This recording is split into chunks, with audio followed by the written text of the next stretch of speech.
Bismillahirrahmanirrahim. Assalamualaikum warahmatullahi wabarakatuh. Balik lagi bersama saya di channel Perisai Nusantara TV.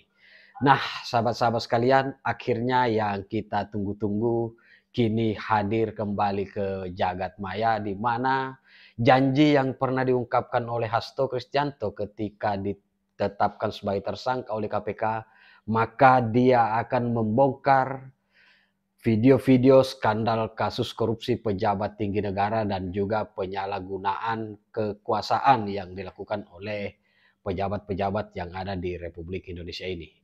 Nah, akhirnya Hasto Kristianto mencoba membongkar satu video yang kemudian berisi tuduhan terhadap Pak Jokowi yang telah melakukan pelemahan terhadap institusi KPK. Akan tetapi saya kira sahabat-sahabat Perisai Nusantara menyadari bahwa seorang Hasto Kristianto ini adalah produsen hoax dan juga konsumen hoax. Jadi pertanyaannya, siapa yang kemudian akan mempercayai omongan yang kemudian disampaikan oleh Hasto Kristianto yang notabene itu adalah hoax.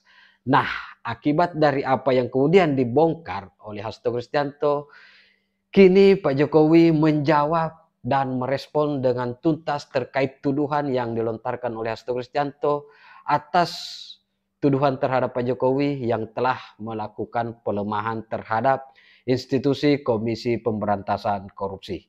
Nah, tak perlu berpanjang lebar, seperti apa videonya kita simak berikut. Terima kasih seluruh masyarakat Indonesia yang saya cintai dan banggakan. Cerita ini diawali pada tanggal... Jadi video yang kita tunggu-tunggu soal skandal korupsi yang dipegang oleh Hasto Kristianto akhirnya dibongkar. Jalan Kebudayaan. Kita simak bagaimana respon si produsen hoax ini. Di situ saya bertemu dengan Bapak Novel Baswedan, Pak Rocky Gerung, dan tokoh-tokoh civil society lainnya. Ketika saya bertemu dengan Mas Novel Baswedan, beliau menanyakan ke saya perlu konfirmasi apakah betul PDI Perjuangan yang memelopori perubahan Undang-Undang KPK yang mengkerdilkan KPK di dalam upaya korupsi. Saya katakan dengan tegas kepada Mas Novel Baswedan saat itu, inilah kalau ada hal-hal yang buruk oleh Presiden Jokowi, selalu dilimpahkan. Tapi memang sangat wajar ya, karena kan selama ini setiap ada kejadian hal-hal yang positif, pasti yang disalahkan Pak Jokowi. Presiden Jokowi tanpa menyisakan benefit. Sedikit-sedikit yang disalahkan Jokowi. Mengapa saya katakan seperti itu? Dan ini kita sudah sadari. Jadi anggap saja omongan Hasto ini angin lalu. Adalah ulah PDI Perjuangan. Sebagai Sekretaris Jenderal DPD Perjuangan, saya sampaikan kepada Mas Novel bahwa saya adalah sekjen yang sangat getol menjabarkan perintah Ibu Megawati Soekarno Putri bagaimana PDI Perjuangan memerangi korupsi. Karena itulah tuduhan bahwa revisi Undang-Undang KPK diarsiteki oleh PDI Perjuangan itu sangat salah. Saya ingat ketika saya bertemu dengan Presiden Jokowi di Istana Merdeka menjelang Mas Gibran dan Mas Bobi mau mencalonkan sebagai wali kota Solo dan wali kota Medan. Saya mengatakan kepada Pak Presiden Jokowi sekaligus untuk menguji keseriusan beliau di dalam mencalonkan anak dan menantunya. Pak Presiden, apakah betul Bapak mau mencalonkan Mas Gibran dan Mas Bobi sebagai wali kota? Loh, kenapa Pak Sekjen? Karena ketika Mas Gibran dan Mas Bobi sebagai wali kota, maka otomatis dia menjadi pejabat negara. Dan ini akan sangat rawan terhadap berbagai bentuk gratifikasi, suap, dan berbagai tindakan korupsi lainnya. Presiden Jokowi sempat termenung saat itu.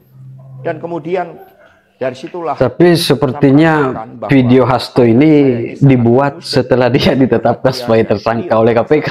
Jadi Mas Gibran dan Mas Bobi sudah kentara bahwa ini adalah hoax. Akan terkena operasi tangkap tangan dari KPK dan juga aparat penegak hukum yang lain. Maksud saya bertanya kepada Presiden Jokowi adalah untuk mengingatkan bahwa beliau sudah presiden. Buat apa kemudian anak-anaknya harus menjadi wali kota, dan itu mengandung suatu risiko-risiko politik, mengingat presiden juga berhadapan dengan begitu banyak pihak-pihak yang selalu mencoba berhadapan dengan Bapak Presiden. Tetapi beberapa saat kemudian saya menerima salah seorang menteri. Dan beliau mengatakan kepada saya bahwa sudah mendapatkan arahan dari Presiden Jokowi untuk melakukan revisi Undang-Undang KPK. Saat itu dijelaskan berbagai pasal-pasal penting. Misalnya bahwa pimpinan KPK tidak otomatis bertindak sebagai penyidik. Kemudian ada beberapa pasal-pasal yang tidak memungkinkan bagi penyidik independen untuk bergabung ke KPK. Berbagai revisi-revisi itu. Karena ini adalah perintah dari Presiden, maka ya saya sarankan untuk bertemu dengan seluruh jajaran fraksi di DPR RI dan coba menggalang atas perintah dari Presiden. Nah saat itu Pak Menteri yang menjadi kepercayaan dari Pak Jokowi ini menyampaikan bahwa kira-kira akan diperlukan dana sebesar 3 juta US dollar untuk menggolkan revisi Undang-Undang KPK. Dan mengapa berjalan mulus? Karena Presiden Jokowi punya kepentingan untuk melindungi Mas Gibran. Waduh. Maka sejak ternyata begitu ya. Revisi Undang-Undang KPK ini dilaksanakan sebelum pelaksanaan kepentingan Pak Jokowi untuk melindungi Mas Gibran dan Mas Bobi berproses menjadi wali kota. Itu maka kata Hasto. Ketika terpilih menjadi wali kota, amanlah dari berbagai persoalan hukum karena KPK sudah dilemahkan. Jadi dari keterangan saya, yang saya pertanggungjawabkan secara hukum, secara politik, yang saya pertanggungjawabkan di atas Tuhan yang Maha Kuasa tentang kebenaran pernyataan saya ini. Jangan bawa-bawa Tuhan toh. Rakyat Indonesia bisa ente berani sekali ya. Pelemahan KPK dilakukan oleh Presiden Jokowi, kemudian dampaknya dituduhkan kepada PDI Perjuangan. Ini jawaban buat Mas Novel Baswedan. Terima kasih, tegakkan kebenaran, Satyam Eva Jayate. Merdeka. Kronologisnya itu. Ini kita simak respon Pak Jokowi atas tuduhan yang dilontarkan oleh Hasto Kristianto terhadap beliau. Ada inisiatif dari DPR untuk memasukkan revisi RUU KPK ke prolegnas. Padahal kan selama ini Jokowi jadi presiden hanya dianggap sebagai petugas partai oleh Banteng. Kok bisa? Jadi ketidaksepakatan antara DPR dan pemerintah sehingga tidak jadi dibahas. 2016, 2017, 2018 juga ada upaya untuk melakukan pembahasan itu, tetapi juga tidak terjadi. Baru tahun 2019 masuk prolegnas karena memang semua fraksi yang ada di DPR setuju. Sampai pada akhirnya dibahas dan digedok di rapat paripurna semuanya atas inisiatif DPR. Atas inisiatif DPR. Dua periode yang jadi ketua DPR itu ya surprise Puan Maharani kan itu ya, kalau sudah semua kader Banteng. Jadi tahulah menyetujui, semua fraksi di DPR setuju ya, presiden kalau tidak musuhan dengan semua fraksi dong, politiknya harus dilihat seperti itu. Tapi bukan dari sini, bukan saya ngejar-ngejar, bukan itu. Tolong dilihat itu, dicek, ada beritanya semuanya. Dan sampai setelah diundangkan, saya juga akhirnya tidak tanda tangan. Coba dilihat lagi. Ya. Tapi kan aturannya tetap setelah 30 hari bisa berlaku.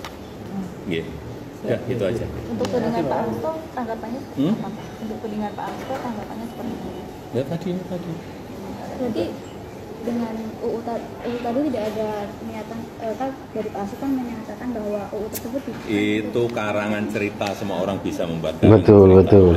Itu karangan cerita. Itu hoax yang dibikin oleh Hasto Kristianto. Hubungannya apa?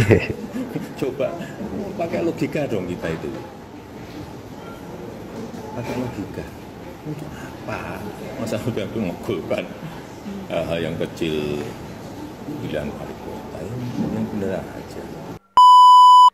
Sehingga saya tidak pernah menyesal.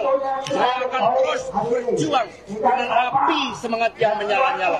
Semoga ini menjadi momentum bagi Komisi Pemberantasan Korupsi untuk menegakkan hukum tanpa kecuali, termasuk memeriksa keluarga. Bisanya keluar-keluar doang, nggak ada bukti, nggak ada data, minta Jokowi diadili. Ini kan tidak masuk akal. Artinya kan selama ini seringkali Kaitkan. Ya sudah sering kan pernyataan seperti itu, masa saya ulang-ulang terus. Ya, kalau ada bukti hukum, ada fakta hukum, ya silakan. Nah, cukup sudah apa yang kemudian dituduhkan oleh Hasto Kristianto terhadap Pak Jokowi, bahwa Pak Jokowi melakukan pelemahan terhadap institusi KPK, dan bahkan setelah ditahan oleh KPK, Hasto Kristianto mendesak pihak KPK untuk juga melakukan pengadilan terhadap Pak Jokowi, melakukan pemeriksaan penahanan terhadap Pak Jokowi. Seharusnya sebelum Hasto Kristianto mendesak KPK, minimal ada laporan yang kemudian masuk ke KPK sebagai dasar bagi KPK untuk melakukan pemeriksaan, lalu kemudian melakukan pengadilan sesuai apa yang dituduhkan oleh Hasto Kristianto bahwa Jokowi dan keluarganya ini harus diadili. Tapi lagi-lagi saya mengatakan bahwa Ahmad Kodari sudah mempertegas bahwa Hasto Kristianto ini adalah produsen hoax dan juga konsumen hoax. Jadi saya menekankan bahwa siapapun yang kemudian mempercayai apa yang kemudian disampaikan oleh Hasto Kristianto, maka itu juga masuk dalam kategori golongan konsumen hoax. Dan video-video selanjutnya terkait bukti-bukti skandal korupsi pejabat tinggi negara dan penyalahgunaan wewenang yang dilakukan oleh elit-elit bangsa, itu kita tunggu episode berikutnya bagaimana kemudian Hasto dan Koni Rahakundini membongkar data-data, video-video ataupun rekaman pembicaraan yang kemudian melibatkan pejabat tinggi negara terkait skandal kasus korupsi dan juga penyalahgunaan kekuasaan. Nah, saya kira demikian konten kali ini. Bagaimana respon sahabat-sahabat sekalian? Tinggalkan di kolom komentar. Terima kasih. Wallahul muwaffiq ila aqwamit thoriq. Wassalamualaikum warahmatullahi wabarakatuh. Salam waras, salam akal sehat, NKRI harga mati.